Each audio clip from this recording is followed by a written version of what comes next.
kan ibadah kepada Allah, ya. Ketika suami dan istri berinteraksi di dalamnya itu ibadah, ya. Saling menyayangi di dalamnya, saling mengajak kepada kebaikan, kita sholat, kita ngaji di dalamnya, kita mendidik anak-anak kita sesuai dengan perintah Allah, perintah Rasul, itu semua ibadah. Sehingga Rasul katakan baiti jannati. Nah, hari ini kita baiti nari, ya.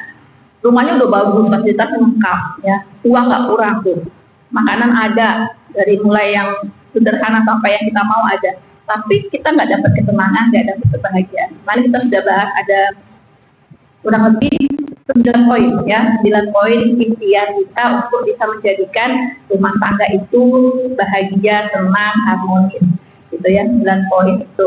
Dan mudah-mudahan kita bermanfaat untuk kita terapkan di dalam kehidupan rumah tangga kita. Nah, salah satu hari ini akan kita bahas adalah tentang bagaimana sering yang datang kepada saya, Bun, salah satu yang bikin konflik dalam rumah tangga adalah tentang rezeki yang Allah berikan di dalam rumah tangga. Soal keuangannya, kayaknya kurang aja. Kita tuh kalau ribut biasanya masalah uang. Kata nih para emak-emak nih yang datang nih, saya beberapa, nggak banyak, tapi beberapa kali saya menangkap cerita bahwa konflik yang terjadi di dalam rumah tangga itu salah satunya adalah tentang rezeki yang Allah berikan ke rumah kita masing-masing. Bahwa setiap rezeki rumah tangga itu berbeda-beda, sumbernya berbeda, jumlahnya berbeda. Ya, tetapi kenapa dengan bahkan jumlah yang enggak sedikit, ya, dengan dikatakan jumlahnya lumayan, kalau ketika Tuhan saya lihat, oh lumayan juga jumlahnya untuk ukuran saya, ya. Tapi kok bisa konflik? Karena ternyata bagaimana kita mengelola keuangan di dalam rumah tangga itu harus kita perhatikan betul, sehingga stabilitas finansial di dalam rumah tangga itu terjaga dan mengurangi potensi terjadinya konflik antara anggota keluarga, terutama antara suami dan istri. Ya, kadang-kadang ada yang hanya sebulan yang dapat 3 juta saja, itu tapi berkah, gitu. Berkah dalam artian 3 juta bisa memenuhi kebutuhan sehari-hari, bahkan bisa berbagi untuk orang lain. Ya, kebutuhannya nggak satu. Kita tahu rumah tangga macam-macam pengeluarannya, ya. Tapi buat tidak padat, bahkan ada kalau udah di list udah berapa lembar itu penuh. Nah, 3 juta bisa mencukupi semua kebutuhan plus bantu orang lain. Tapi ada yang bahkan 10 kali lipatnya. 3 juta, sekarang 10 kali lipatnya 30 juta, tapi nggak cukup-cukup, minus, bahkan punya hutang, bahkan rumah tangganya juga berantakan, ribut aja soal uang. Nah, maka mari kita lihat definisi berkah rezeki kita di rumah tangga itu seperti apa, dan bagaimana kita sebagai istri perannya untuk bisa membantu suami, ya. Kita mengelola itu bukan milik kita, ya. Kita hanya membantu suami mengelola keuangan, karena sejatinya harta suami itu ya milik suami sebetulnya, ya. Kadang-kadang kita salah tafsir, ya udah suami pokoknya tugasnya cari nafkah, sisanya ya udah ke bunda, ke umi yang ngatur. Boleh begitu, tapi juga kalau suami minta suami yang ngatur juga itu hak suami, boleh, silakan, ya. Di dalam Islam itu sebetulnya harta suami itu adalah milik suami. Nah, istri itu hanya mendapat nafkah dari suami, tentu secukupnya sesuai kebutuhan masing-masing. Itu berbeda, ya, jadi itu sesuai kebutuhan masing-masing kita sebagai istri. Nah, maka kemudian agar kita bisa mengelola keuangan keluarga sebagai ibu, sebagai istri dengan baik, agar rezeki kita menjadi rezeki yang berkah, apa yang harus kita lakukan, ya, sebagai istri? Tentu yang pertama, pastikan, maka pertama kita dalam mengatur keuangan kita, yang pertama pastikan sumber harta rezeki keluarga untuk kita menghidupi keluarga kita, anak-anak kita, kasih makan, beli pakaian, bayar uang pendidikan, bayar listrik, bayar kontrakan, bayar cicilan rumah dan seterusnya, itu dari sumber yang halal. Karena kalau nggak halal sumbernya, sudah nggak ada rumah tangga yang baik-baik saja kalau sumber rezekinya yang dia pakai untuk menghidupi keluarga itu haram, pasti panas. Karena apa? Kata Rasul, harta haram itu mengeraskan hati dan akan membuat kita sulit untuk ibadah, gampang terbawa pada maksiat, gampang berbuat dosa, ya, anak susah dikendalikan, anak masalah, nggak mau nurut dan sebagainya. Allah Taala pasti begitu. Maka pastikan sumber rezeki di rumah tangga kita itu sumbernya halal. Kata Rasul, tidak bergerak kaki seorang hamba di hari akhir sebelum Allah tanya 4 hal. Apa aja yang pertama? Allah tanya tentang umurmu kau gunakan untuk apa? Ya, umur kita ditanya, Bu, hari ini kita udah sepuh-sepuh, oh ya udah istighfar aja. Dulu di masa mudanya mungkin kita tidak memanfaatkan waktu dengan maksimal. Astagfirullah ya Allah, astagfirullah. Maka disisa umur gas untuk banyak bergas. Apa kata orang muda sekarang, gaskan gitu ya. Maksimalkan untuk sebanyak-banyaknya berbuat kebaikan gitu. Karena sisa umur sudah nggak banyak lagi. Kalau kita udah 40, 50 paling sisanya berapa sih, Bu?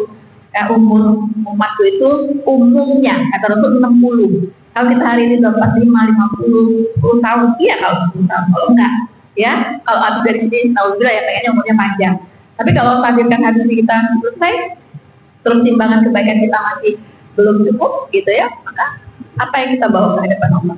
Maka sisa umur kita maksimalkan dalam kebaikan. Harus cerdas mencari amalan yang banyak mendatangkan pahala, yang lipatannya banyak, gitu ya, harus cerdas. Kemudian setelah umur kita juga ditanya tentang ilmu kita. Kita dapat ilmu, kita gunakan nggak dengan sebaik-baiknya?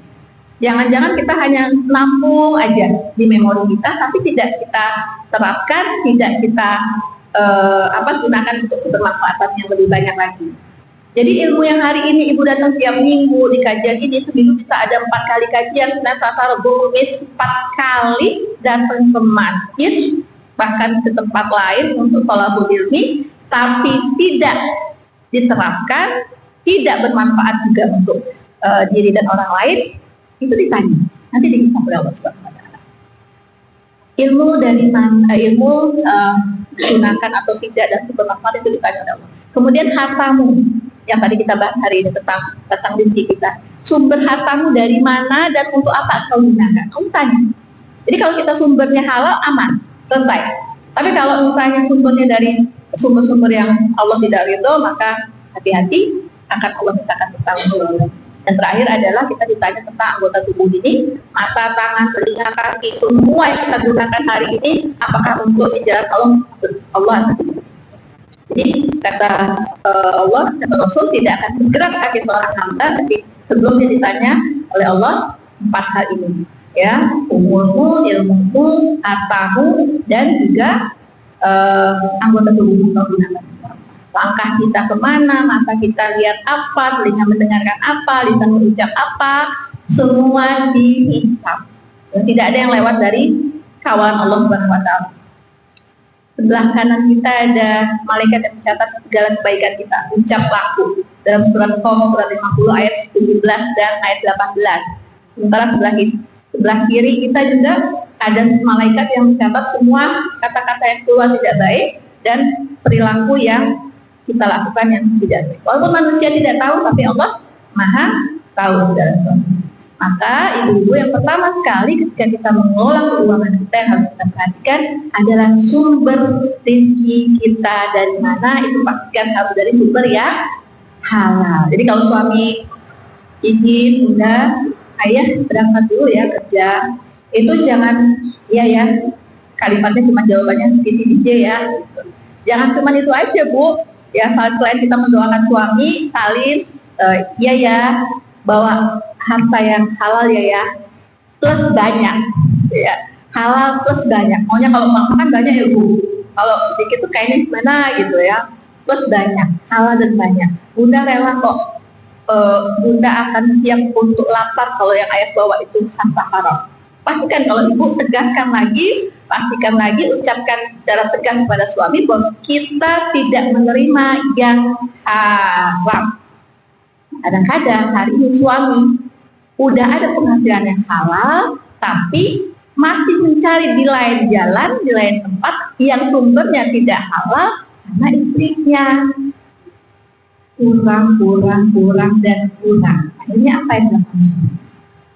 koruptor itu tuh penghasilannya tuh gede loh, penghasilannya. Gajinya tuh gede. Kenapa jadi koruptor? Karena penelitiannya ternyata itu karena sumbangsi dari istrinya yang pengennya berlebih. Akhirnya apa? Laki-laki itu sebenarnya nggak banyak kemauan kok. Kalau laki-laki ya, yang banyak kepengen itu sebenarnya ibu-ibu ya.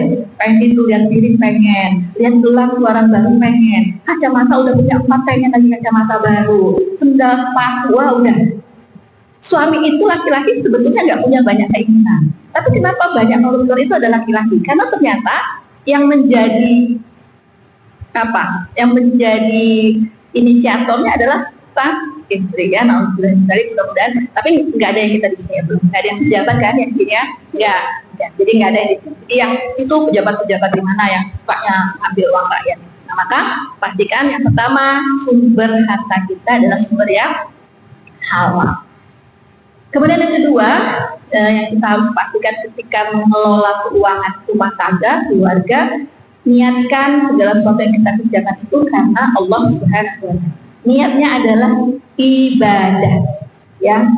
Mengelola uang kalau niatnya ibadah akan terhindar dari nafsu dan keinginan pribadi.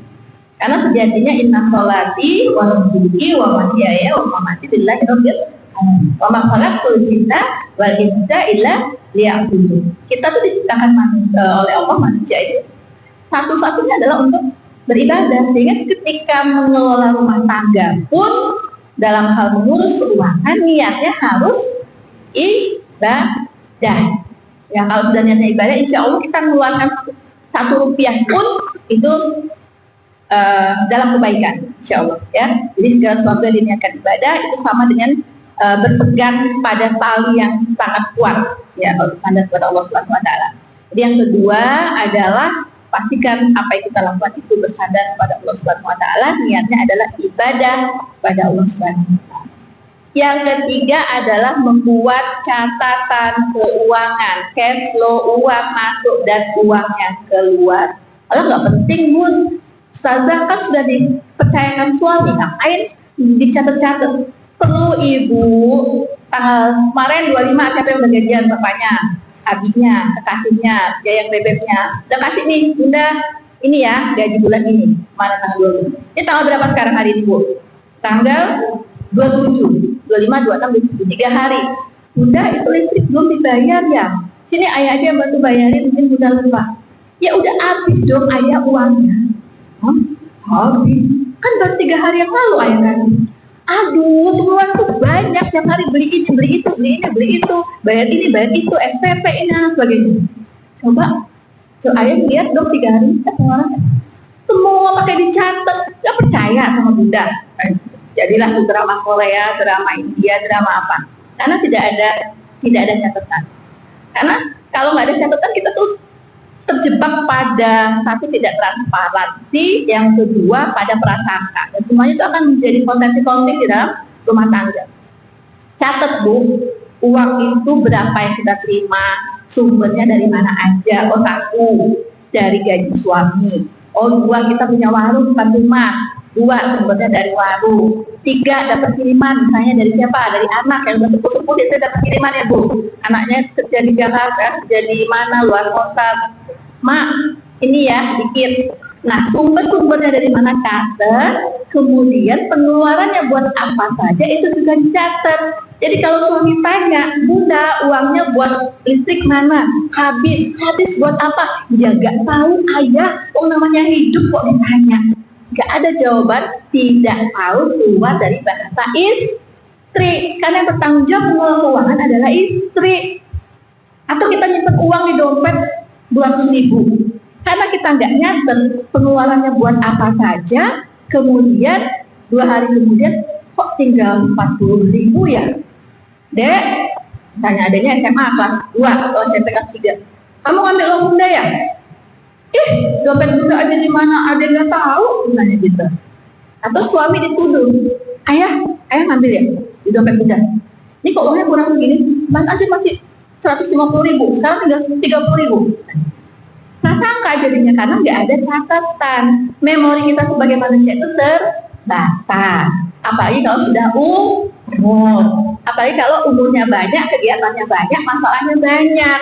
Nggak akan ingat satu-satu, buat beli cabai, kemarin buat bayar cuci motor, buat tambah bensin, buat angkot, dan sebagainya, dan sebagainya.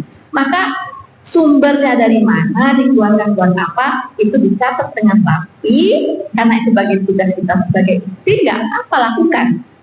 Ya, agar terhindar dari potensi konflik tadi. Ada transparansi di dalamnya, kita tahu, oh pengeluaran segini, pemasukannya segini, ternyata kurang. Dan catatan ini juga bisa dijadikan bahan evaluasi, Bu. Setiap akhir bulan, saya ternyata ya 3 juta ini telah dikeluarin buat ini catatan pengeluarannya. Kita masih ingin 750 ya, yuk kita cari 750 dari mana ya, jualan apa gitu. Jadi bisa dipakai buat evaluasi. Atau misalnya ya dari 3 juta ini masih ada sisa 100.000, ini 100.000 kita mau apakan, kayak gitu. Mau ditabungkah atau mau disedekahkan kah atau buat apa? Jadi punya catatan pengeluaran dan pemasukan setiap bulannya. Sehingga lebih mempermudah kita untuk mengelola keuangan. Yang ketiga, yang keempat, susun skala prioritasnya. Kalau menerima uang, prioritas utama kebutuhan primer, kebutuhan pokok. Jangan terima uang langsung nge-mall, ya. Terus lihat, jangan dilihat jilbab, baju, konter HP dimasukin, semua restoran baru didatengin, semua jajanan teman-teman diundang makan karena punya duit banyak. Padahal itu semua ada alokasinya, ya. Pastikan kita sudah menyisihkan untuk kebutuhan pokok kita dulu. Bulanan, beras, minyak, gula, dan sebagainya. Mau itu dibelanjakan dalam satu waktu setiap bulannya atau nanti sudah kebutuhan, itu sudah dipisahkan dulu. Pendidikan anak, ya, SPP, jangan sampai anaknya mau ujian, SPP 3 bulan belum bayar. Begitu ujian, anaknya dipanggil, nggak boleh ikut ujian, kena mental, Bu. Udah, anaknya malu, nggak mau sekolah lagi, boro-boro ikut ujian, datang aja udah nggak mau. Gara-gara apa? Nggak dibayar SPP-nya. Bukan karena orang tuanya nggak punya duit, nggak punya uang, tapi karena manajemennya yang nggak baik. Ya, digunakan untuk hal-hal yang tidak pokok dulu, kemudian habis, akhirnya yang inti, yang utama tidak terpenuhi dengan baik. Jadi skala prioritas, pastikan kita sudah menyisihkan uang yang diterima dari suami itu atau uang untuk kebutuhan hari-hari itu untuk makan, untuk kebutuhan pendidikan. Kalau kita ngontrak rumah, kita udah bayar dulu kontrakannya. Kalau kita punya cicilan, kita sudah bayar cicilannya. Ada anggaran yang kalau kita hutang, itu pastikan kita juga anggarkan untuk bayar hutang. Karena kalau kita hutang kayaknya nguber banget, pinjam dong, segala argumentasi dikeluarkan, segala drama dijalankan. Banget, anakku sakit, suamiku nggak ada penghasilan, air mata keluar. Begitu uang dapat, nggak niat mau bayar, ya. Jadi skala prioritas dulu, baru kemudian sisa dari kebutuhan pokok ini kita alokasikan untuk yang lain-lainnya. Ya, boleh jalan-jalan, boleh beli sesuatu kalau memang ada yang bisa kita anggarkan dari situ. Jadi 4, buat skala prioritas. Ya. Kemudian yang kelima adalah dalam list, di dalam daftar skala prioritas itu pastikan sedekah menjadi satu unsur yang masuk list prioritas utama di dalam rumah tangga. Jadi sedekah itu masuk list prioritas utama dalam pengeluaran rumah tangga. Bukan setelah kita lihat ada sisa uang atau tidak. Bukan sisa-sisa pengeluaran. Kalau ada sedekah, kalau nggak ada nggak usah sedekah. Nggak. Sedekah prioritas wajib rumah tangga untuk dikeluarkan. Mau penghasilannya kecil, mau penghasilannya nggak cukup, masukkan sedekah di dalam pengeluaran yang wajib kita keluarkan. Seperti kita mengeluarkan untuk makan, untuk SPP, untuk listrik dan air. Harus. Kenapa? Karena sedekah inilah yang menolong kita agar roda rizkinya berputarnya lebih baik. Satu, sedekah itu membersihkan rizki kita. Kalau rizkinya bersih, pintu-pintu rizki yang lain terbuka. Dan tidak ada ceritanya orang yang sedekah itu miskin. Kata Allah, sedekah itu membuat hartamu bertambah, bertambah, dan bertambah. Ada yang ngelihat sekeliling kita, orang-orang yang rajin sedekah hidupnya kekurangan, ada? Dia rajin sedekah terus hidupnya kurang, terus ada nggak? Minimal cukup. Minimal cukup. Yang ada orang kalau pikir itu susah hidupnya, iya. Tapi kalau orang sedekah nggak ada ceritanya yang susah hidupnya. Maka sedekah ini dijadikan satu hal yang wajib kita lakukan dalam setiap hari. Jadi anggarkan setiap bulan itu pengeluaran untuk zakat, infak, dan sedekah. Ada anggaran itu, ya. Sedekah itu yang akan membantu kita. Karena tidak dalam surat Al-Baqarah ayat 261, orang yang bersedekah itu seperti satu benih yang menumbuhkan 7 tunas, 7 tangkai, dan masing-masing tangkai ini 100. Satu sedekah 700 lipat pahala. 1 kali, 2 kali, hitung saja, 3 kali, 4 kali. Jangan hitung sama Allah. Ketika niatnya kita sedekah karena Allah, insya Allah urusan kita dimudahkan semuanya. Ya, surat Al-Baqarah ayat 261. Bahkan selain menyelamatkan kita di dunia, sedekah pun menyelamatkan kita di akhirat. Ini akan menjadi menjadi penolong kita di hari akhir nanti. Jangankan di hari akhirat nanti, di dalam kubur saja kita sudah dibantu dengan sedekah kita.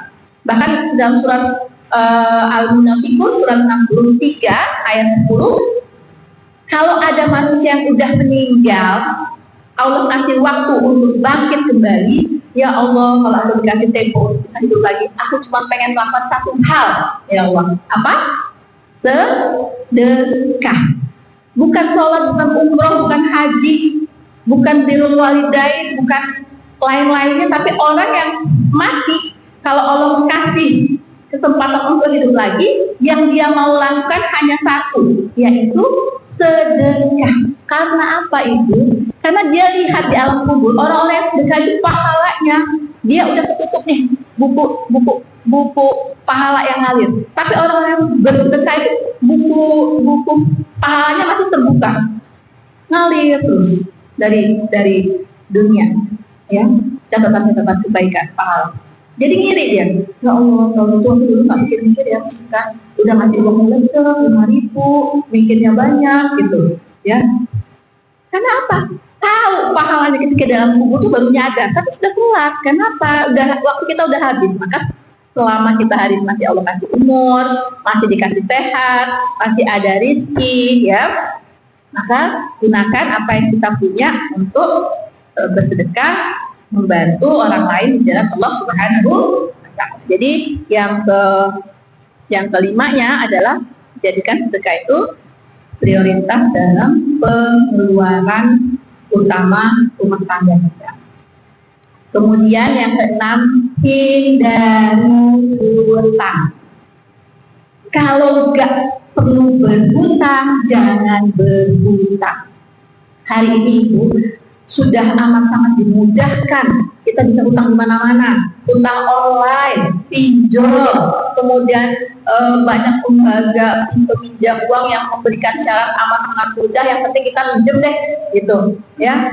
Jadi dimudahkan sekali kita untuk berhutang, gitu. Padahal salah satu penghalang kita untuk masuk surganya Allah adalah hutang. Hutang kemudian kita meninggal belum terbayarkan, nggak ada yang bayarin, nggak ada yang hutang, nggak akan kita masuk surganya Allah Subhanahu wa Ta'ala.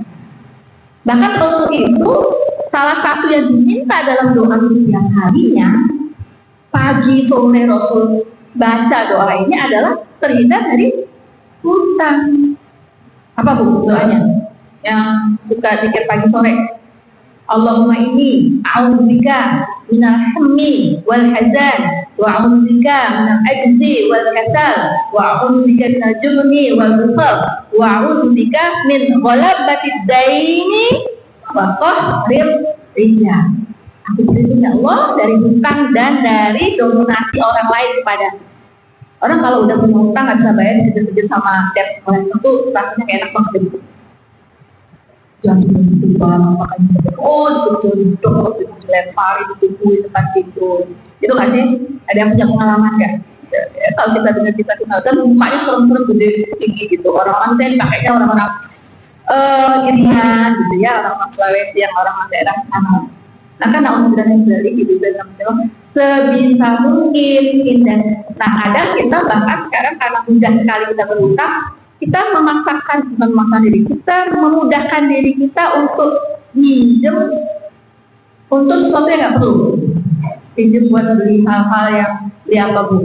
Ganti HP, ganti motor, buat jajan, buat beli-beli yang nggak penting, ya jangan.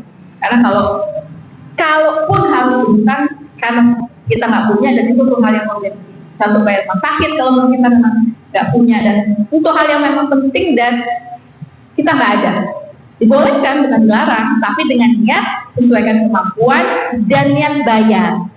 Nah kadang-kadang minjemnya semua drama dikeluarin, hutangnya udah dapet, kita udah punya uang, harusnya bisa bayar walaupun kecil, udah tuh lupa sampai yang ngubur-ngubur ya yang utangin katanya mau bayar, kok belum bayar sih, udah HP dimatiin ya, centang satu. Ada yang gedor-gedor rumah, ternyata yang gedor yang mau nagih, udah diem aja. Toh udah tahu dia udah jam makan, kita jam udah keluar dari rumah. Nggak boleh. Kalau sudah berhutang, itu orang yang sudah memberi pinjaman kepada kita udah baik banget kita. Udah menolong karena udah nggak ya wes kamu temanku, kamu keluarga, kamu sahabat, kamu tetangga, ya wes tak pinjamkan. Orang baik kok diperlakukan tidak baik. Kita lihat pertama pinjam dengan baik-baik. Kalaupun belum punya kemampuan untuk bayar hutang, terbantu angkanya. Mbak, maaf ya, aku janji tanggal 25 kalau aja. Ini kalau aku kemarin harus bayar ibu masuk rumah sakit, jadi uangnya tak pakai dulu. Aku izin boleh aku bayar tanggal sekian bulan depannya. Walaupun mungkin agak kesel tapi nggak apa-apa. Jangan pusing sama mukanya orang, tapi kita nggak pusing sama mukanya Allah. Gitu. Tapi di hadapan Allah kita mulia, karena kita memperbarui akal kita tidak dusta, kita jujur, situasinya apa adanya. Dan memang niat bayar apa 25, tapi qadar Allah tidak bisa mengatasi orang. Dan satu lagi jangan terjebak dalam riba, ya. Segala sesuatu, apalagi hutang riba akan menjerumuskan keluarga kita dalam ketidakbahagiaan. Gak akan sampai pada sakinah, mawaddah, warahmah kalau kita pinjam uang dari riba. Maka untuk itu pinjaman PKK. Ya, nanti ada pemberitaan juga saya tahu. PKK itu melebihkan. Definisi riba itu adalah tambahan atau kelebihan dari bahasa Arab. Jadi segala sesuatu yang ditambahkan atau dilebihkan untuk untuk dikenakan pada seseorang dari bayaran wajibnya pokoknya, maka itu adalah riba. Jadi ibu pinjam 1.000, ibu harus bayar 110.000 riba. Atau dalam bentuk barang ibu pinjam 1 juta, yang dikembalikannya harus 1 juta plus misalnya satu karung beras.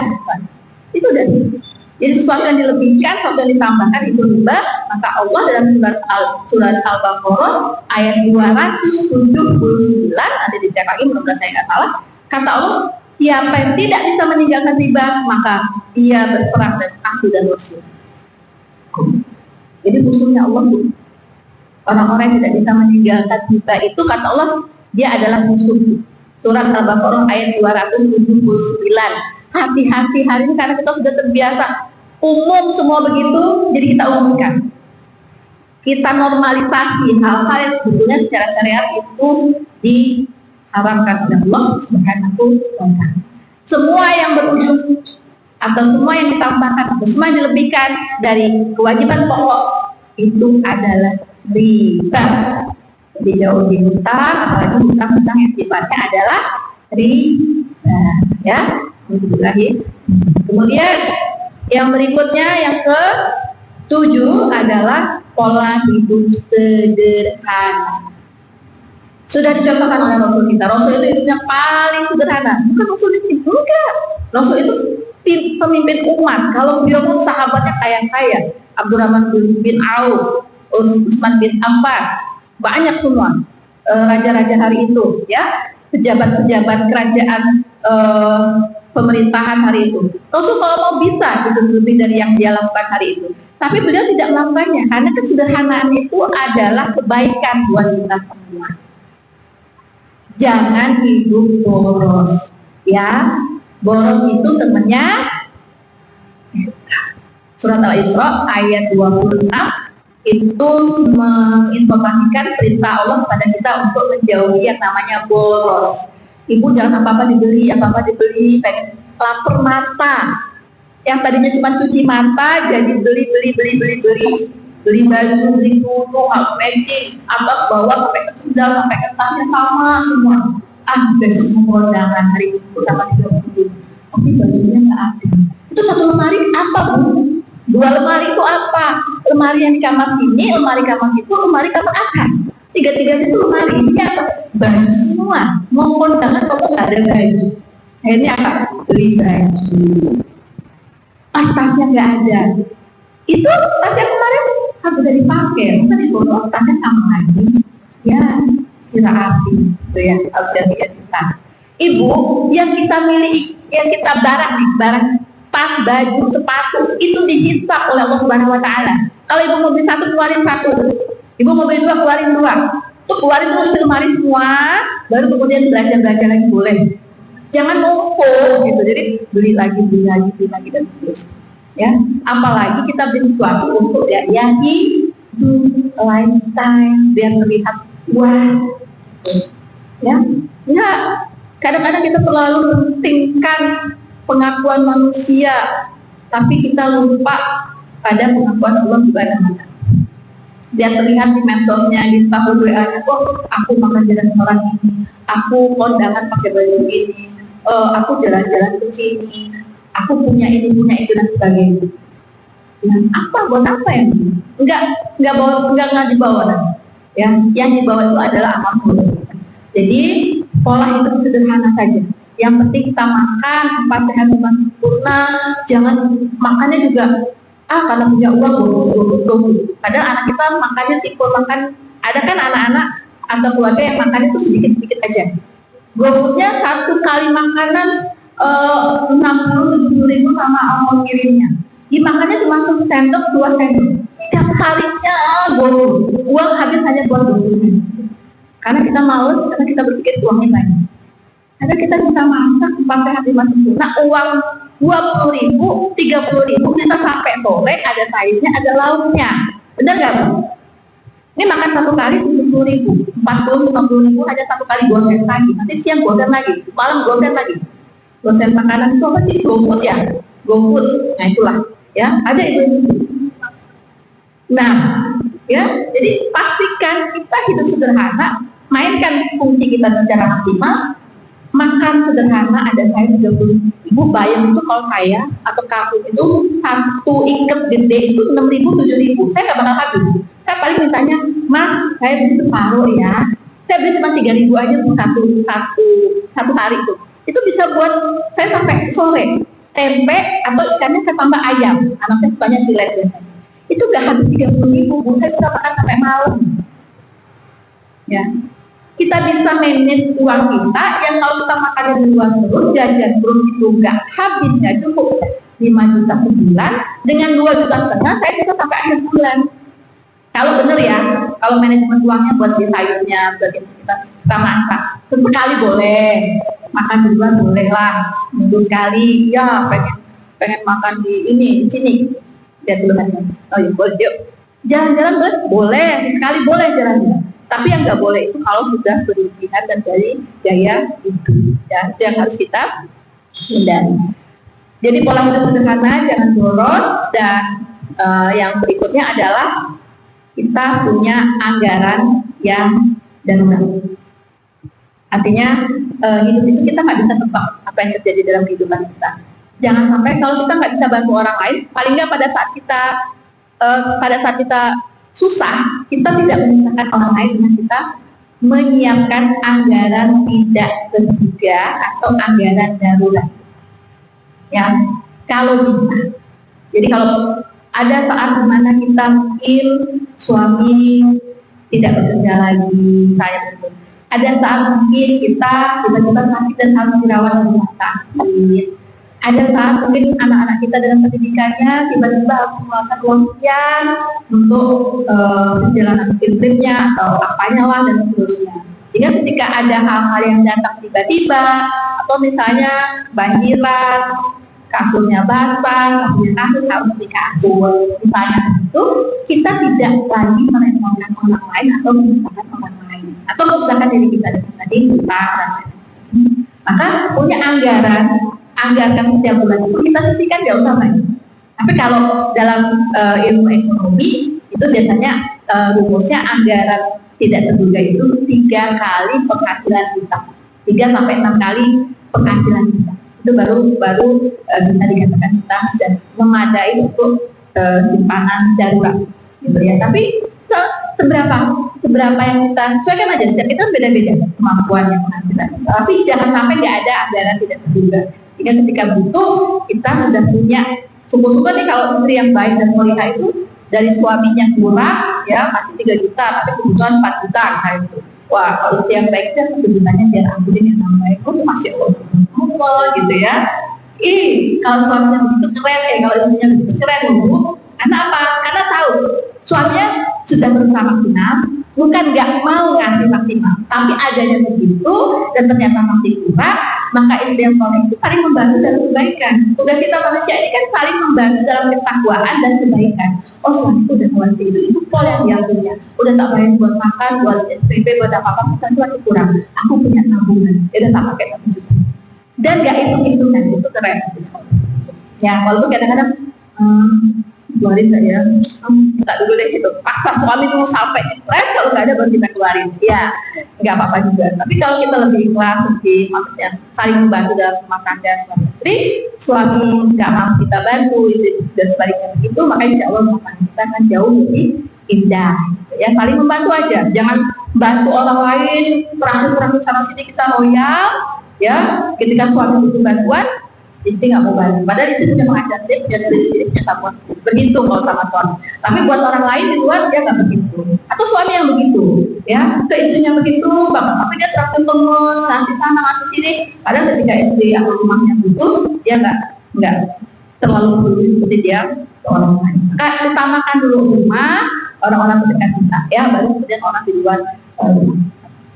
Betul ya. Terakhir adalah kita punya investasi atau tabungan. Jangan sampai uang hasil bisnis tidak bisa menyisihkan buat saving, buat nabung, ya. Tetap kita punya tabungan. Itu yang diajarkan Rasulullah, bahwa segala sesuatu itu lebih baik kita sisihkan, tidak terlalu boros, tidak juga kikir, ya. Rasul itu nggak pernah segala diubah, dibeli, ya. Langsung jadi ikutin, ya. Tetapi juga beliau tidak kikir, tidak pelit. Beliau itu sedekah dalam rumah tangga itu nomor 1. Beliau mementingkan kepentingan orang lain, peduli sama yang butuh. Jadi ada tadi anggaran prioritas untuk sedekah, ya. Tetapi juga punya anggaran untuk ditabung, disimpan. Kalau udah kita betul lebih tenang hidupnya, gitu ya. Nah, kemudian yang terakhir kita serahkan. Setelah ikhtiar kita lakukan 8 langkah itu kita lakukan, misalnya tawakal Allah, insya Allah kalau segala sesuatu diniatkan kepada Allah Subhanahu Wa Taala, maka hidup kita akan lebih mudah, rezeki berlimpah, dan takwa itu akan mendatangkan jalan keluar, akan mendatangkan solusi rezeki yang tidak disangka, yang tidak diduga-duga. Wa may yattaqillaha yaj'al lahu makhraja warzuqhu min haitsu la yahtasib wa may yatawakkal Allah fa huwa hasbuh. Allah cukupkan kalau kita berserah kepada Allah Subhanahu wa Ta'ala. Nah, ini yang saya kira bisa disampaikan pada kesempatan ini. Jadi kalau ada yang mau sharing, ada yang mau bertanya, kita bukan bisa menjawab, kita cari lagi dalam kita jawab, insyaallah. Mohon maaf kalau ada yang kurang, kalau ada yang baik sampaikan, dan maaf. Assalamualaikum warahmatullahi wabarakatuh. Monggo Ibu kalau ada yang mau bertanya silakan.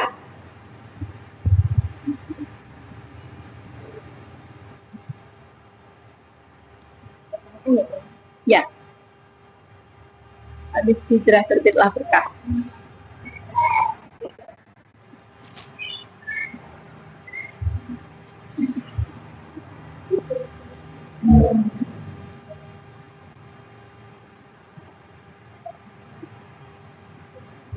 Silakan Ibu, ada yang mau bertanya? Ya, mau Bu, silakan. Waalaikumsalam.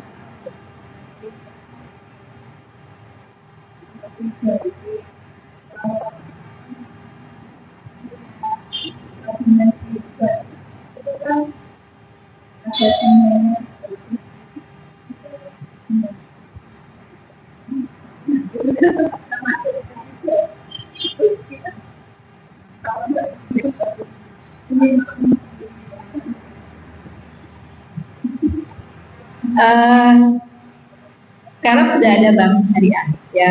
Walaupun kalau saya pribadi eh, kadang-kadang itu hanya pertukaran label aja. Sebenarnya masih ada unsur di situ. Sebisa mungkin kita tidak pakai jasa bank ya jangan. Tapi kadang-kadang nggak bisa lepas dari itu kan. Kita kredit dia pakai motor, mobil dan segala macam itu lewat bank. Kemudian juga sekarang penghasilan kita, saya gaji dosennya maksudnya lewat bank juga. Jadi ambil yang perlu kita ambil, kitanya nggak usah. Termasuk mungkin di PKK bahkan saya bilang kan, di PKK itu walaupun bukan bank, dulu ada aturan kalau di saya itu harus nabung, ya harus punya tabungan dan harus minjem. Saya paling nggak pernah minjem karena kita tahu hukumnya. Dan itu biasanya sama ibu PKK yang kalau agak-agak julid gitu ya, yang agak-agak ini saya Bu Hendra, Bu Hendra harus minjem gitu. Saya nggak minjem. Maaf Bu, saya enggak gitu. Harus minjem gitu. Karena kalau kita minjem kan kita memberikan apa? Bisa lebih dan itu bisa nambahkan gitu. Kita berkontribusi di situ. Akhirnya bulan-bulan ke depannya saya juga nggak ikut. Tadinya saya kalau nabung oke. Nabung itu saya ambil hanya uang pokoknya saja. Saya bilang saya nggak, hanya untuk menjaga kerukunan antar tetangga aja dan nggak rame gitu. Saya ambil hanya uang tabungan saya aja, sisanya saya nggak ambil. Monggo silakan mau diapakan, pokoknya saya ambil uang saya aja gitu. Nah kemudian ada aturan lagi saya harus minjem, kalau nggak minjem nggak boleh. Saya bilang enggak, kayaknya bulan kedepannya saya udah nggak nabung lagi. Hanya kalau nggak nabung nggak ada kewajiban minjem.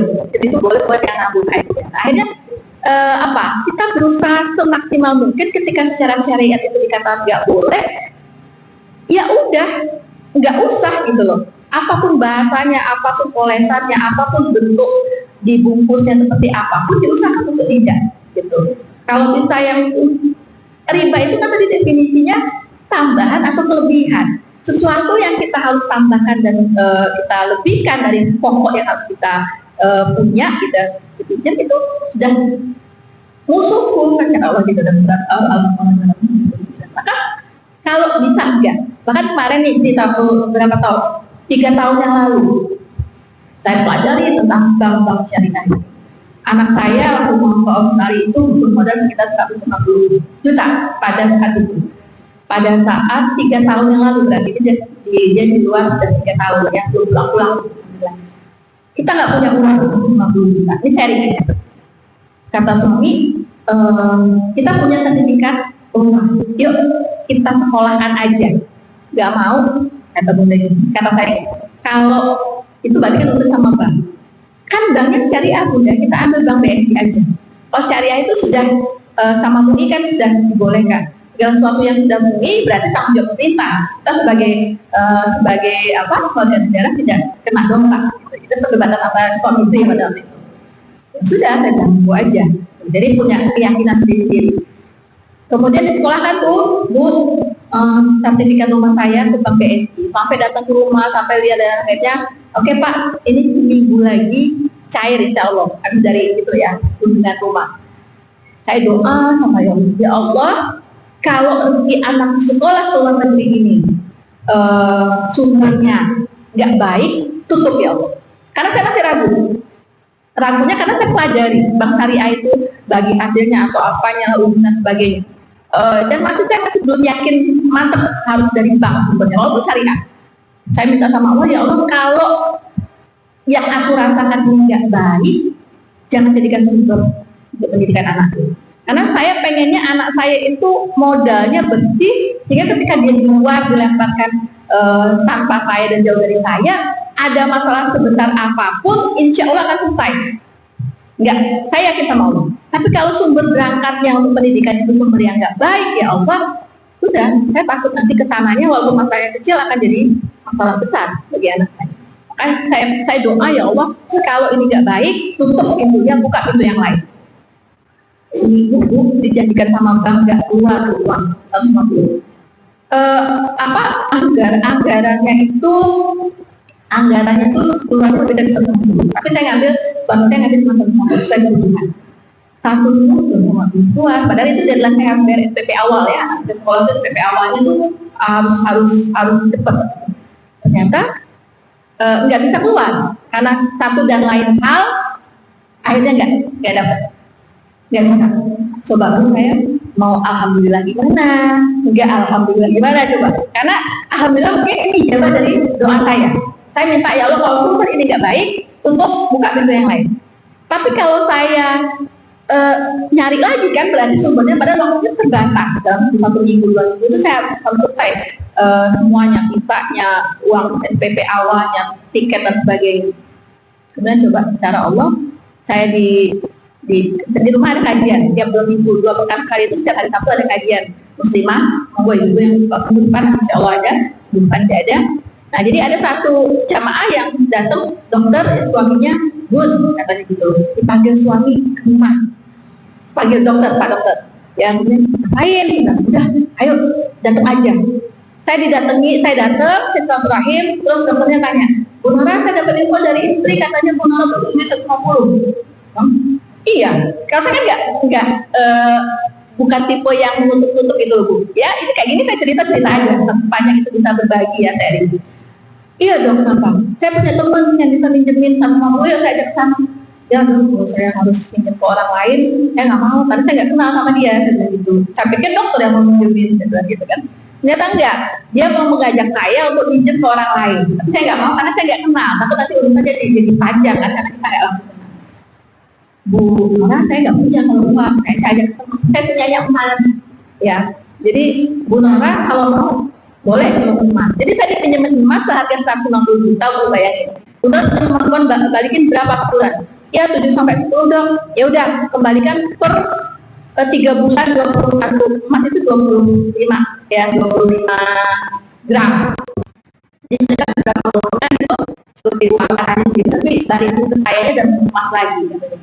Jadi balikin setiap 3 minggu 25 gram, 25 gram saudara. Saya tahunan lah saya selesaikan utang-utang kayak itu, dan tidak riba, tidak lewat bank. Jadi itu yang saya alami beberapa tahun yang lalu, 3 tahun yang lalu. Jadi kalau bisa tidak berinteraksi dengan bank tidak bisa. Tapi kalaupun harus, karena misalkan gaji masuknya situ, kemudian kita nabung dan sebagainya, ya udah nabung aja. Gitu. Tapi urusan terkaitnya ribanya kita nggak usah ini kan, abaikan. Gitu. Ya, Bu, wallahu a'lam. Mudah-mudahan dijawab. Oke, ada lagi monggo? Silakan. Ya. Waalaikumsalam. Ada pertanyaan lagi terakhir? Ya. Satu pertanyaan. Nanti dapat buku judulnya Habis Hijrah Terbitlah Berkah. Pertanyaannya adalah tadi poin 4 atau poin berapa tadi saya katakan bahwa salah satu prioritas dalam pengeluaran rumah tangga kita adalah sedekah, ya. Dalam surat berapakah yang mengatakan, ayat berapa yang mengatakan bahwa sedekah kita itu akan menghasilkan 700 lipatan? Monggo, silakan Bu. Iya, ayat 261 surat Al-Baqarah. Setiap sedekah kita itu seperti benih yang mengeluarkan 7 tangkai dan masing-masing tangkainya menghasilkan 100 buah. 700 satu kali sedekah. Benar, Ibu, silakan nanti dapat buku Habis Hijrah Terbitlah Berkah. Barakallah. Itu Ibu, berkati Allah. Semoga kita bisa menjaga diri